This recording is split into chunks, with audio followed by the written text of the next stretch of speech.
কুসুমকে ফিরিয়ে নিতে চাইলে কুসুমের কথায় কষ্ট পায় আয়ুষ। গল্পের শুরুতে দেখা যায় রাজ আয়ুষকে ফোন করলে আয়ুষ বলতে থাকে, হ্যাঁ বাবা বলো। তখন রাজ বলে, কেমন আছো, সব কিছু ঠিক আছে তো? আয়ুষ বলে, হ্যাঁ বাবা, সব কিছু একদম ঠিক আছে। রাজ বলে, কালকে একটা টেন্ডার ওপেন হবে, তোমাকে ঈশানকে আর কুসুমকে সেখানে থাকতে হবে। তখন আয়ুষ বলে, বাবা কুসুম তো রাজি হয়নি, তবে তুমি কোনো চিন্তা করো না, আমি কুসুমকে ঠিক ফিরিয়ে নিয়ে আসব। তখন রাজ বলে, কুসুম যদি না আসে তাহলে তো অনেক বড় সমস্যা হয়ে যাবে।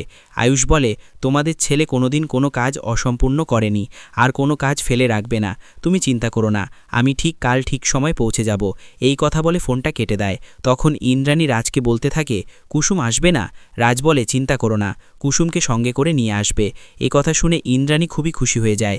আর এদিকে আয়ুষ কুসুমকে দেখতে থাকে আর মনে মনে বলতে থাকে, কালকের মধ্যে ফিরতে হবে, তার মানে আমার কাছে সমস্তটা ম্যানেজ করার জন্য শুধুমাত্র আজকের দিনটাই আছে। যেভাবেই কুসুমকে রাজি করাতে হবে, কিন্তু কি করে রাজি করাবো? এরপর আয়ুষ বলতে থাকে, আমার যদি কোনোভাবে চোট লেগে যায় সেটা কোনোভাবেই বরদাস্ত করতে পারবে না কুসুম। এরপর দেখা যায় পায়ে আঘাত পেলে আয়ুষ চিৎকার করতে থাকে। সেই চিৎকার শুনে কুসুম বলতে থাকে, ছোট সাহেব আপনার কোথায় লেগেছে? তখন কুসুমের হাত টেনে নিয়ে আয়ুষ বুকে রেখে বলতে থাকে, আমার তো এখানে লেগেছে। এটা শুনে ঈশান লজ্জা পেয়ে যায়। আর ঠিক ওই মুহূর্তে ঠাম্মি এসে বলতে থাকে, কি হয়েছে, এত চিৎকার কেন? ঠাম্মি আয়ুষের পায়ের দিকে তাকিয়ে দেখতে পায় অনেকটা কেটে গেছে। তখন চিৎকার করে উঠে ঠাম্মি বলতে থাকে, এ কি করে কাটলো?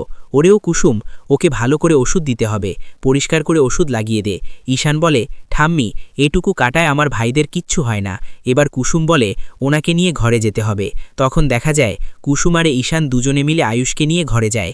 ঠাম্মি কুসুমকে বলতে থাকে, আচ্ছা কুসুম, তুই আমাকে চোখ বন্ধ করে বিশ্বাস করিস তো? আচ্ছা ধর, আমি যদি তোর জন্য কাউকে পছন্দ করি তাহলে?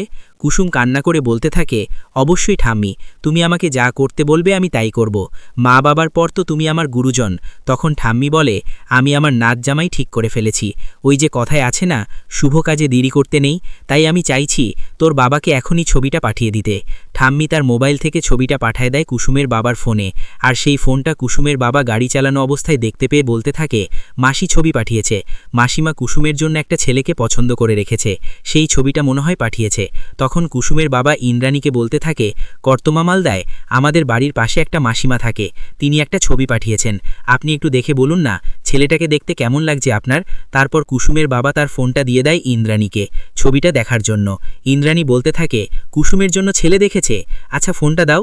কুসুমের বাবা বলতে থাকে, মাসিমা একটা ছেলে পছন্দ করে রেখেছে, যদি আমি পছন্দ করি তাহলে বিয়েটা এগোবে, আপনি একটু দেখুন না, আমি চাই আমি দেখার আগে আপনি একটু দেখেন, আপনার কাছে কেমন লাগছে, কুসুমের সাথে মানাবে কিনা, কুসুমের উপযুক্ত কিনা, এই আর কি। তখন ইন্দ্রাণী বলে, দাঁড়াও, তাহলে তো দেখতেই হবে। ঠাম্মি কুসুমকে বলতে থাকে, তোর বাবাকে ছবিটা পাঠিয়ে দিয়েছি, যদি তোর বাবার পছন্দ হয় তাহলে বিয়েটা হয়ে যাবে। কুসুম মনে মনে বলতে থাকে, আমি ঠাম্মির মতে হ্যাঁ মিলিয়ে ঠিক করিনি, আমি তো সারা জীবন ছোট সাহেবের স্ত্রী হয়ে থাকব। ব্যাপারটা না অনেকটা এগিয়ে গেছে, সবাই দেখার আগে আমাকে ঠাম্মির মোবাইল থেকে সেই ছবিটা দেখতে হবে, যে করেই ছবিটা মুছে ফেলতে হবে। ঠাম্মি বলে, কি রে চুপ করে আছিস কেন? কুসুম বলে, ঠাম্মি দেখি তো তুমি বাবাকে কোন ছবিটা পাঠিয়েছ। আয়ুষ বলে, আমরাও দেখি না ঠাম্মি, ছেলেটা কীরকম দেখতে, নাম কি? কোনো দরকার নেই, কুসুম তো আমাকে বলল, ও আমাকে অন্ধের মতো বিশ্বাস করে। এরপর দেখা যায় ঠাম্মি বলতে থাকে, আমাদের পাত্র সোনার টুকরো, এই যে আমাদের রাজা। এ কথা শোনা মাত্রই তো সবাই অবাক হয়ে যায় আর হাসতে থাকে। এরপর দেখা যায় রাতে ঘুমানোর সময় ঈশান এসে কুসুমকে বলতে থাকে, জাদুকর ভিতরে আসো, ভাইদা ডাকছে। ঘরে আসলে আয়ুষ বলতে থাকে, কুসুম তুমি তাড়াতাড়ি করে ব্যাগটা গুছিয়ে নাও, কালকে সকালে আমাদের যেতে হবে। তোমাকে বলেছিলাম না কাল আমাদের একটা ইম্পর্ট্যান্ট মিটিং আছে, সেজন্যই আমাদের দুপুরের মধ্যে পৌঁছতে হবে। তখন কুসুম বলে, ছোট সাহেব আমি আর আপনাদের কতভাবে বুঝাবো যে আমি আপনাদের সাথে ফিরব না? আপনি কি আমার কথাটা বুঝতে পারছেন না, নাকি আমার কথার কোনো গুরুত্ব দিচ্ছেন না, কোনটা? তখন আয়ুষ বলতে থাকে, কুসুম আমি তো তোমাকে বারবার বলছি আমার ভুল হয়েছে, আমি তার জন্য অনুতপ্ত। কুসুম কুসুম প্লিজ আমাকে ক্ষমা করে দাও।